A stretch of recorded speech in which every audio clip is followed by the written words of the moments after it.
Bill gates అంటే IT దిగ్గజం, చంద్రబాబు అంటే ఐటీ ప్రమోటర్.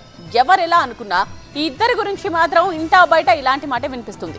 మరి అలాంటి గేట్స్ ని ఐటీ హబ్ గా మారుతున్న విశాఖకు తీసుకువెళ్లకుండా చంద్రబాబు అమరావతిలో ఆతిథ్యం ఇవ్వడం ఇప్పుడు చర్చనీయాంశమవుతోంది. అందుకే ఏంటి సంగతి?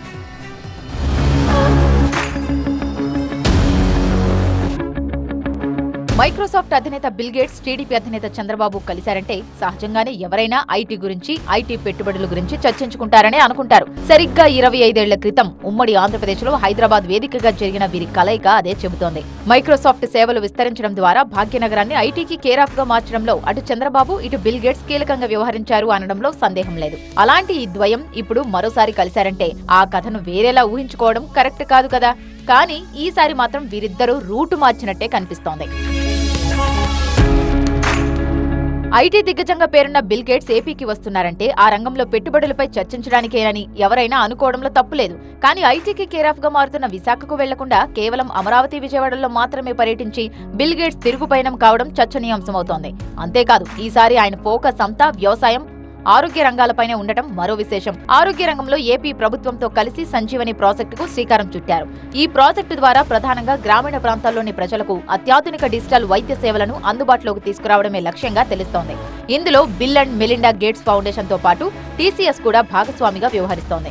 ఇప్పటికే తన గేట్స్ ఫౌండేషన్ ద్వారా ఆరోగ్య రంగంలో విశేష సేవలు అందిస్తున్న గేట్స్ ఇప్పుడు ఏపీకి కూడా అదే ఉద్దేశంతో వచ్చినట్టు తెలుస్తోంది. అంతేకాదు వ్యవసాయంలో ఆధునిక టెక్నాలజీ వినియోగం పైన గేట్స్ దృష్టి పెట్టినట్టు తెలుస్తోంది. అందుకే స్థానికంగా ఉన్న అరటి తోటల్ని పరిశీలించిన ఆయన ఇక్కడ జరుగుతున్న సాగును గురించి ఆసక్తిగా తెలుసుకున్నారు.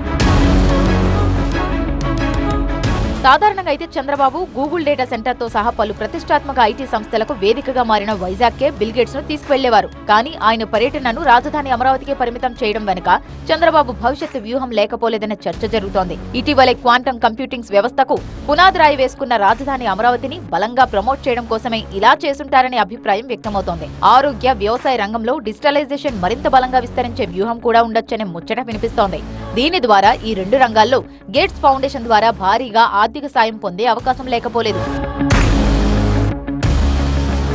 మొత్తానికి అప్పుడేమో ఐటీ సాయం, ఇప్పుడేమో ఆరోగ్యం, వ్యవసాయం. చంద్రబాబు, బిల్ గేట్స్ అనుబంధం కొత్త రూపు సంతరించుకుంది అన్నది మాత్రం స్పష్టమవుతోంది. ఇది నవ్యాంధ్రను అభివృద్ధి వైపు మరింత వేగంగా అడుగులు వేసేలా చేస్తుంది అనడంలో అతిశయోక్తి లేదంటున్నారు ఎక్స్పర్ట్స్. దానికి 2.5 దశాబ్దాల క్రితం హైదరాబాద్ లో వీరిద్దరూ కలిసి వేసిన ఐటీ విత్తనం వటవృక్షంగా మారడమే ప్రత్యక్ష ఉదాహరణ అంటున్నారు. మరి ఆ మ్యాజిక్ మరోసారి రిపీట్ అవుతుందా? అది ఏ రేంజ్ లో ఉంటుంది అన్నదే ఇప్పుడు ఆసక్తి రేపుతోంది.